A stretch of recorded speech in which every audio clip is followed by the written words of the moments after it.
The massive chamber hummed with countless alien voices, each species using their own sonic frequencies to communicate. The Galactic Council was in session, and the humans sat in their modest corner, still adjusting to the grand scale of intergalactic politics. They were the newest members, barely a year into their first contact protocols. Ji-Woo Kim fidgeted slightly in her seat, trying to absorb every detail of the proceeding. At only 17 years old, she was the youngest diplomat humanity had ever sent into space. Her appointment to the Junior Diplomatic Corps had been both an honor and a responsibility that weighed heavily on her shoulders. The morning session had been particularly intense, with debates about resource allocation in the disputed Outer Rim territories. Ji-Woo had taken careful notes, though she was too junior to speak during these deliberations. She was here to learn, to observe, and to represent humanity's future in this vast, cosmic community.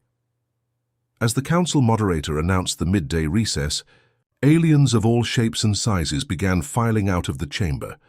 The four-armed Sentraki floated past on their gravity cushions. The crystalline Vorthak scraped across the floor with their mineral bodies. The Krillians, towering reptilian warriors, moved with predatory grace despite their massive frames. "Remember, to stay with the group," muttered Ambassador Hyunwoo Park, the senior human representative, as he adjusted his diplomatic sash. But Ji-Woo had already spotted something that piqued her interest. Through the crowd, she noticed the Krillian ambassador, This Krill, accepting congratulations from several other species.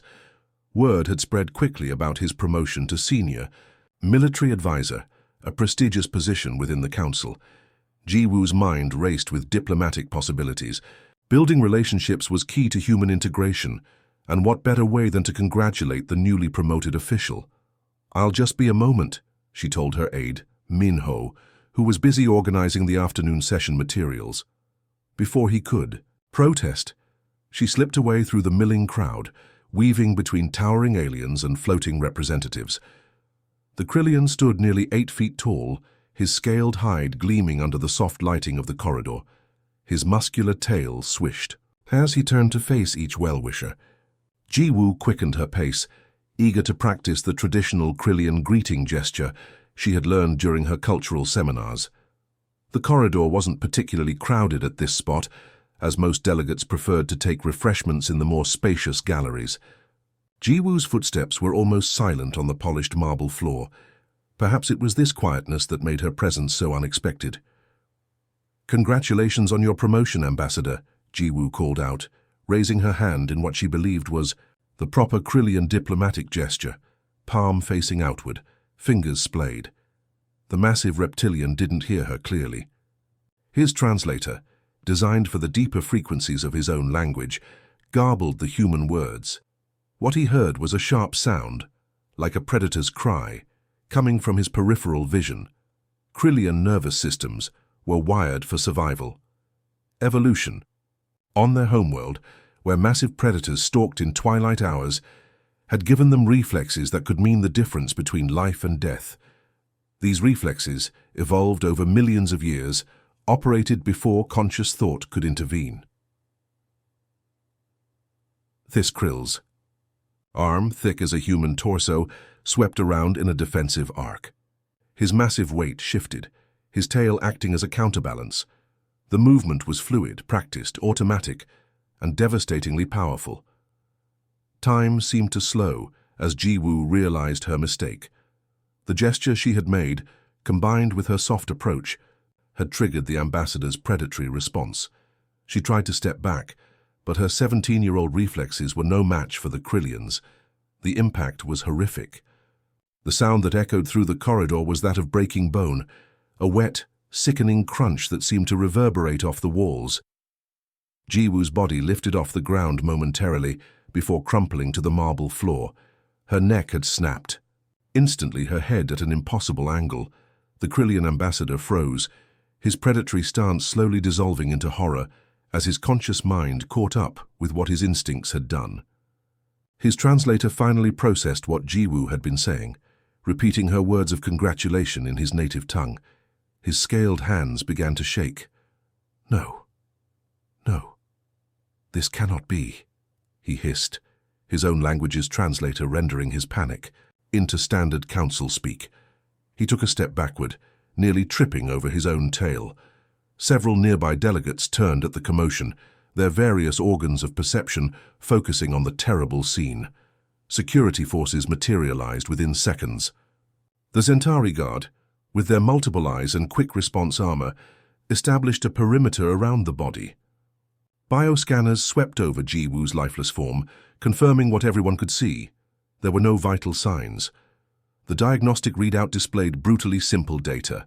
Fatal trauma, cervical fracture, subject deceased, Ambassador Hyunwoo Park. Pushed through the gathering crowd, his face draining of color as he recognized the crumpled form. "Jiwoo!" he cried out, dropping to his knees beside her. Other human delegates followed, forming a protective circle around their fallen colleague. Minho, her aide, stood frozen at the edge of the scene, her notepad still clutched in his hands. The diplomatic briefing papers fluttered to the ground. As his hand went limp, the last thing he had seen was Jiwoo walking away, eager to make friends with an alien ambassador. Now she lay broken on the marble floor, her ambassador's cadet uniform stained with blood. Within minutes, automated systems had recorded every angle of the incident. Witness statements poured in from dozens of species, each describing the same shocking event from their unique sensory perspectives. The Galactic Council's ornate hall, usually a place of measured discourse, was suddenly filled with whispers of horror and disbelief. The body of humanity's youngest diplomat lay still, her hand still suspended in a gesture of diplomatic greeting. It would be hours before anyone dared to close her eyes, and days before the galaxy would understand the full implications of this single, terrible moment. The great courtroom filled with beings from across the galaxy within 48 hours served Jiwoo Kim's death. Such speed was unheard of in council justice. Usually trials took months to organize, but the death of a human envoy, especially one so young, demanded immediate attention. 7 judges floated in their designated positions, each representing the highest legal authority of their home worlds. The ethereal judge from the Cloud Nebula species hovered as a shimmering mist. The mineral judge from Quartzine appeared as a living crystal formation. The biological judge from the Flesh Collective pulsed with internal organs visible through transparent skin. The mechanical judge from the circuit worlds clicked and whirred with processing sounds.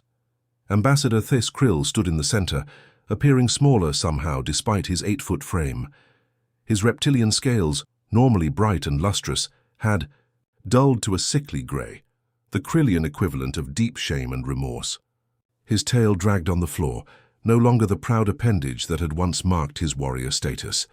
"The court recognizes the defendant," announced the chief judge, a being of pure energy contained within a force field. "You may present your testimony." The translator hummed as Thys Krill began to speak. "I take full responsibility for the death, but I must explain the circumstances."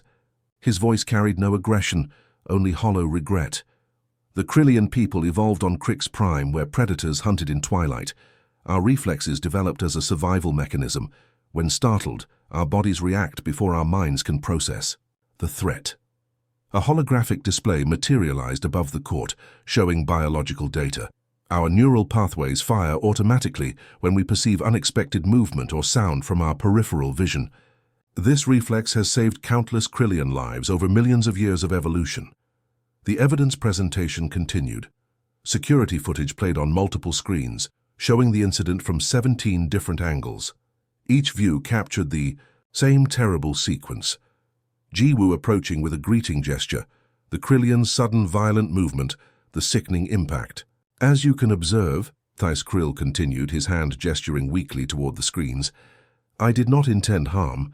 The young human's approach was silent. Her gesture, combined with her position in my peripheral vision, triggered a predatory response. By the time my conscious mind recognized her as a non-threat, it was too late." The human delegation sat motionless during this presentation.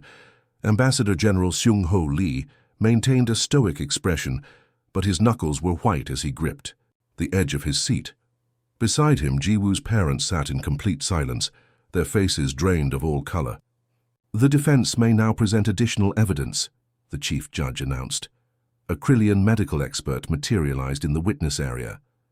I have studied Ambassador Thys Krill's biology extensively. His reflexes are within normal parameters for our species. Any Krillian would have reacted similarly under the same circumstances. More data filled the courtroom screens. Reaction times, muscle response patterns, neural activity readings, all supporting the claim that the incident was purely instinctual. When the human delegation's turn came, Ambassador General Lee stood with deliberate slowness. His voice was measured, controlled, but carried an undercurrent of barely contained emotion. "The court must understand Earth's perspective," he began. "Ji-Woo Kim was 17 years old. She represented the future of human diplomacy. She had studied Krillian culture extensively, following all protocols for interaction. She approached with respect and friendship." Lee gestured to the footage. "Look at her hand position. She attempted the proper Krillian greeting. Her intentions were entirely peaceful. Yet she lies dead because of what you call instinct," he continued, his voice rising slightly. "On Earth, we would call this manslaughter, the unintentional killing caused by negligence or recklessness. Ambassador Thys Krill, despite his claimed knowledge of other species, failed to control his reflexes in a diplomatic setting. A child is dead because of his carelessness." The courtroom fell silent as Lee concluded his statement. The judges conferred privately, their various forms of communication invisible to most observers. Energy readings, quantum entanglement, and biochemical signals passed between them at speeds beyond normal perception. 6 hours passed in what felt like an eternity. Many delegates had arrived expecting a quick resolution, but the deliberation stretched on. Tensions rose as species began to debate among themselves. Some expressed sympathy for the Krillian position, understanding the challenges of genetic predispositions. Others supported the human demand for justice. When the judges finally reconvened, the chief judge's energy field pulsed with an aura of finality. "The court has reached a unanimous decision." The entire chamber hushed. "After careful review of all evidence and testimonies, this court finds that the death of Junior Ambassador Ji-Woo Kim was an unfortunate accident. Ambassador Thys Krill is hereby relieved of any criminal responsibility. However, due to the serious nature of this incident and its impact on interspecies relations, he shall receive a formal censure for inappropriate conduct in a diplomatic setting." The gavel, a molecular disruptor that created a sound pulse, crashed down with finality. The human delegation sat in stunned silence. A formal censure for ending a child's life, the legal equivalent of a stern warning. Ambassador Park, who had been closest to Ji-Woo during her time at the council, buried his face in his hands. Other human representatives stared in disbelief at the judicial panel. Ji-Woo's parents remained motionless, as if frozen in time. Only Ambassador General Lee moved, rising slowly from his seat. His military training allowed him to maintain composure, but his eyes burned with controlled fury. He straightened his diplomatic jacket and adjusted his tie, small, precise movements that spoke of a man fighting to maintain his civilized facade. "I see," he said quietly, his voice carrying across the silent courtroom. Each word was carefully chosen, measured, and delivered with surgical precision. "We understand the council's position perfectly." These simple words, spoken with such controlled calm, would haunt the council chambers for months to come. They carried a promise and a threat that no one in the courtroom could fully comprehend at that moment. The humans gathered their belongings with mechanical movements, filing out of the courtroom in complete silence. As they left, holographic displays continued to show Ji-Woo's smiling face from her orientation packet, frozen in a moment of enthusiasm and hope. The court had ruled. Justice, in their eyes, had been served. But the humans knew that justice had been anything but served. In the corridors outside, other species whispered and debated the verdict. Diplomatic relationships that had taken years to build felt suddenly fragile.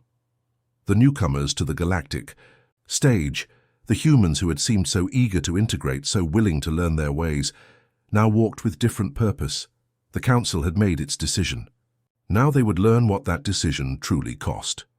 Within hours of the verdict's announcement, the Galactic Council stations began experiencing an unusual phenomenon. Human diplomatic staff, who had maintained friendly relations with countless species, suddenly packed their belongings with quiet efficiency. The bustling human embassies fell silent as personnel loaded their possessions onto shuttles. Starships bearing Earth's insignia started departing from orbital platforms across Council space. Communications officers tried to establish contact with the vessels, but received no responses. Trade negotiations that had been ongoing for months were abruptly abandoned. Human mediators in the Council's Trade Bureau simply stood up from their desks, gathered their files and walked to the exits. At Station Omega-7, a major trading post, the Zentari dockmaster watched as 5 human freighters powered up their engines simultaneously. These ships had been scheduled to deliver medical supplies and technological exchanges to various Council worlds. "Requesting departure clearance," came the standard message from each vessel. "Clearance granted, but may I ask the destination?" the dockmaster inquired. "Earth? All 5 vessels? What about your delivery contracts?" "Contracts are void." "But why? Is there an emergency?"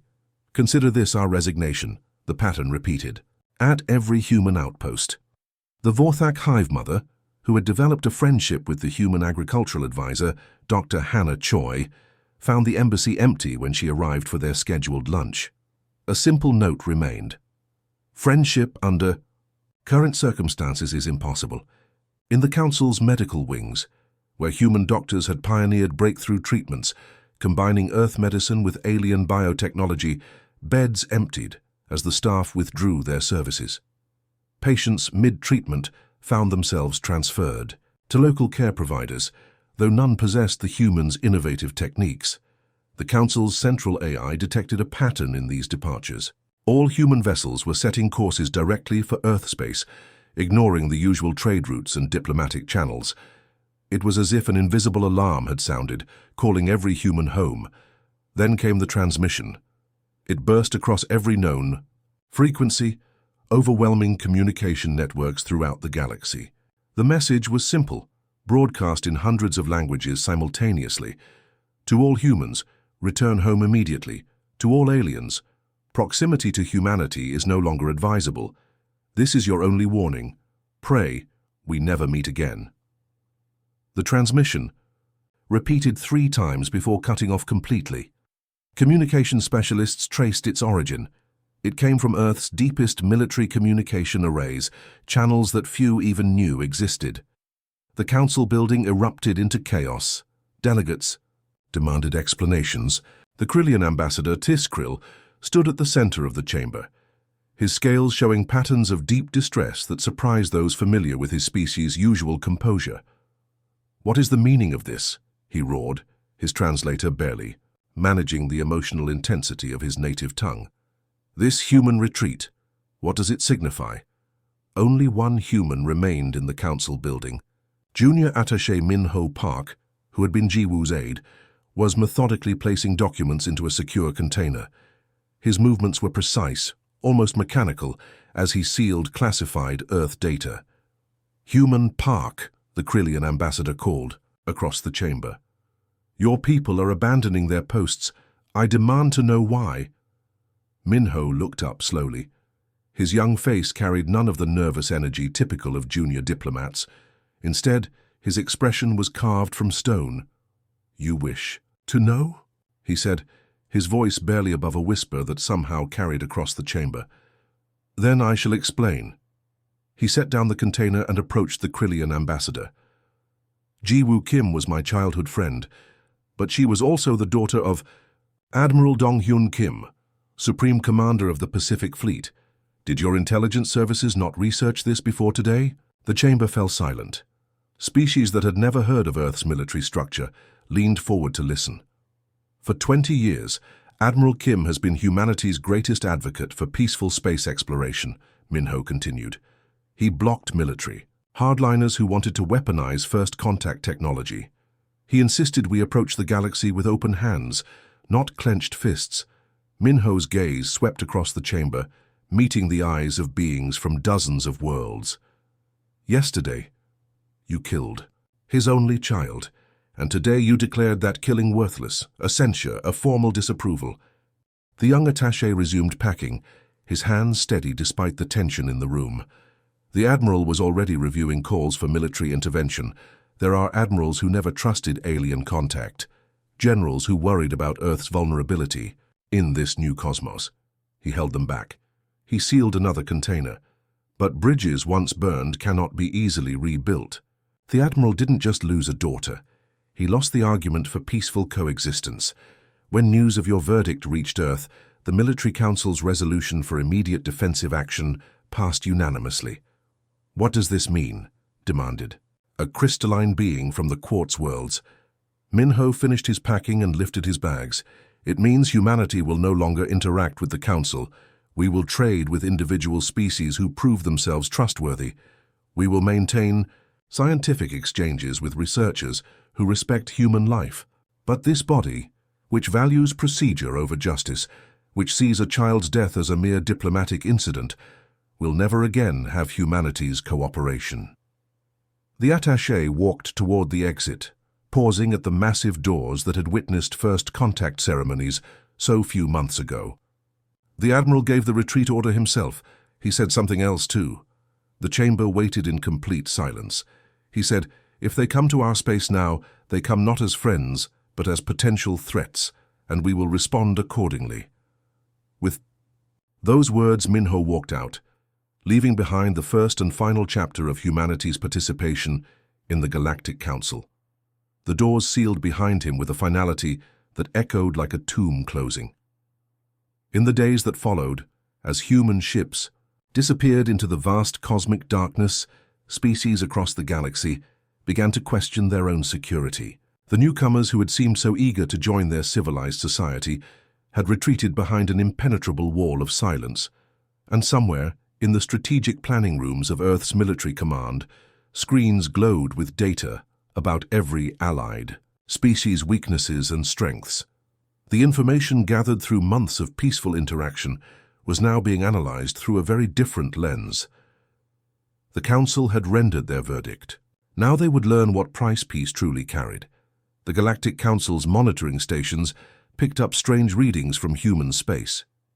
Trade vessels that had regularly passed through the Sol system reported something unusual. Not destruction or war, but complete silence. Ships sent automated greetings to human stations and received only the hiss of empty space in response. Captain Vex of the Krillian cargo ship Stormwind had been trading with humans for 6 months. Now, as his vessel approached Earth's outer defense grid, his communications officer reported total radio silence. "The beacons still function," his second officer noted, pointing at the navigation display. "But no voices, no chatter, nothing." The Council's intelligence networks began collecting reports from across the galaxy. Species that had formed closer bonds with humanity received strange data packets. The Zentari received extensive biological scans of their own skeletal structure, information they had shared during medical research exchanges. The Xylorians found star charts of their home system routes in their secure communications channels, data that only friends should possess. In his private quarters aboard the Council's flagship, Ambassador Thais Krill received an encrypted message. Unlike the diplomatic codes he knew, this one bypassed his ship's security with ease. When he finally accessed it, the words chilled him to his reptilian bones. "Every civilization develops unique technologies. Ours, we realized, was wasted on peace. Thank you for the lesson." The message vanished immediately, self-destructing in a way that suggested advanced human hacking capabilities the Council had never suspected. The Galactic Defense Fleet, responsible for maintaining stability across Council space, detected unusual energy signatures emanating from the Sol system. Defense Admiral Korvac, a veteran military leader from the Torvan species, ordered deep space probes to investigate. What they found defied understanding. The human solar system had transformed into an industrial machine. Asteroid belts that had drifted peacefully for billions of years were now gone, stripped away. Massive mining vessels, designs never seen before, systematically harvested material from every rocky body in the system. The gas giants Jupiter and Saturn seemed somehow diminished. Vast extraction platforms orbited them, siphoning raw resources at incredible rates. Orbital construction yards, hidden behind complex sensor jamming fields, were building something the probes couldn't penetrate to observe. Look at this thermal signature, a Zentari analyst pointed at the readouts. Human space burns with more energy than we've ever seen from them. They're building faster than any civilization should be capable of. During an emergency council session, species representatives demanded answers. The council's own advisory board of military strategists and xenobiologists studied the data with growing concern. Humanity's development timeline is crucial to understanding this, explained Chief Strategist. Melnor, a synthetic being with quantum processors. They reached space capability while still possessing primitive nuclear weapons. Their early history includes something called mutually assured destruction, the concept that if one nation attacked, everyone would die. The advisors presented historical data about human conflicts. They once aimed world-ending weapons at each other for decades. No other species has this psychological framework for absolute destruction. So what are they preparing for? Demanded the Vorthak representative, their crystalline face flickering with concern. Melnor's synthetic voice carried ominous certainty. The question isn't what they're preparing. The question is who they're preparing for. And given recent events, who do you think they view as the threat? The chamber fell silent as the implications became clear. The council had created an enemy where once there had been an eager ally. Then came another transmission, brief but terrifying in its implications. To the Galactic Council, Ji-Woo Kim was one human child. You have billions of children. Think about that. The message arrived through channels that should have been impossible to access. Council security experts traced it through 17 different systems, each more secure than the last, before losing the signal in quantum encryption they couldn't break. Panic spread through council space. The Krillian homeworld reported unusual readings near their system's edge.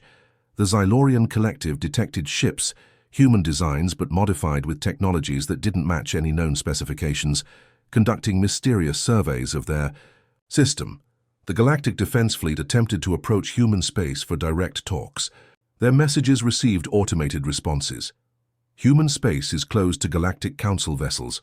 This includes all member species. Non-compliance will be considered hostile action.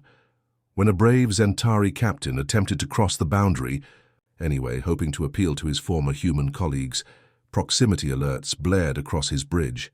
Warning, weapons lock detected. Warning, multiple targeting systems active. Warning, unknown weapon signatures. The captain retreated quickly, but not before his science officer captured data that terrified the entire fleet. Sir, they had 17 different targeting solutions for our ship, including some weapon systems our computers don't even recognize. Back at the council, species began to understand their collective error. Every cultural exchange, every diplomatic dinner, every scientific collaboration had provided humanity with information about everyone's weaknesses. What had seemed like friendship building was also intelligence gathering. The biological scans now being returned to various species included notes about vulnerabilities in their immune systems. The star charts marked patrol routes and defense gaps. The technical schematics highlighted structural weaknesses in ships and stations. Thijs Krill spent sleepless nights reviewing reports. His species, known for their military prowess, felt genuine fear for the first time in generations. They know us, he whispered to empty quarters. They know exactly how to hurt us. The council had killed one human child and dismissed it as an unfortunate accident. Now they faced the reality that they had created an enemy who knew their secrets, understood their weaknesses, and was preparing something far beyond a simple vendetta. The galaxy held its breath, waiting to learn what humanity would do with the knowledge they had gained through friendship, now wielded with the cold calculation of vengeance. 6 months had passed since Ji-Woo Kim died in the council chambers. On that day, long-range sensors detected movement from human space. Ships emerged, not the small exploration vessels the galaxy had grown accustomed to, but something entirely different. These new ships were massive, sleek, and carried designs that mixed beauty with menace. Their hulls gleamed with unusual metals that seemed to absorb light rather than reflect it. Each vessel bore the same identifier painted across their sides, Ji-Woo's legacy. The fleet moved with perfect coordination, like a school of predatory fish. They established positions around major council worlds, the Krillian capital, the Zentari homeworld, the Vorthak crystal systems. Each ship maintained position just beyond weapons range but well within scanning distance. "Why won't they fire?" whispered the Krillian military commander, watching the human ships on his tactical display. His massive clawed hands gripped the command console. "They're just sitting there." The answer came not in attacks but in silence. The human ships didn't respond to hails. They didn't initiate combat. They simply existed as a constant presence, their sensors sweeping across planetary surfaces, recording everything, learning everything. Council species discovered humanity had been busy learning. The Zentari Defense Ministry found their emergency. Bunker locations had been mapped with precision. The Vorthak received anonymous data, showing the exact frequencies that could shatter their crystalline bodies. The Krillian military discovered detailed plans for biological weapons that could target their specific DNA structure.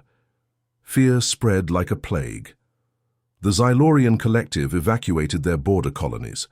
The Krillian homeworld saw mass migrations to backup systems, their population leaving in waves despite their warrior tradition of never retreating. Council chambers filled with panicked delegates. Species that had never felt fear now demanded action. Some called for military response. Others begged for immediate surrender. Ambassador Tis Krill stood alone among his species' representatives. His scales had permanently dulled, his posture no longer that of a proud warrior. The incident had destroyed not just his career, but his people's confidence in their own strength. Finally, he sent a personal message through encrypted channels. "To humanity, I am deeply sorry. I would give my life to bring back Jiwoo Kim. Please accept my death if it brings peace." The response arrived 48 hours later, broadcast on all frequencies so the entire galaxy could hear. Ambassador This Krill, keep your life. Know that you live only because Admiral Donghyun Kim chose mercy over vengeance. But remember, the only reason you and your entire species continue to exist is because humanity values proportional justice. You killed one of ours through negligence. In return, you have lost your status and your sleep. But if any species murders a human with intent, the message ended abruptly, leaving the threat unspoken but perfectly clear. Months passed. The human fleet maintained their silent vigil. Trade routes that had linked human space with council worlds remained empty. Diplomatic teams attempted contact, but received only automated responses. Humanity has withdrawn from Galactic Council interactions indefinitely. The Council faced its greatest crisis in 1,000 years. For the first time, they voted to publicly admit an error. They offered to reopen Jiwoo's case, bringing in new judges, reviewing the evidence with fresh perspective.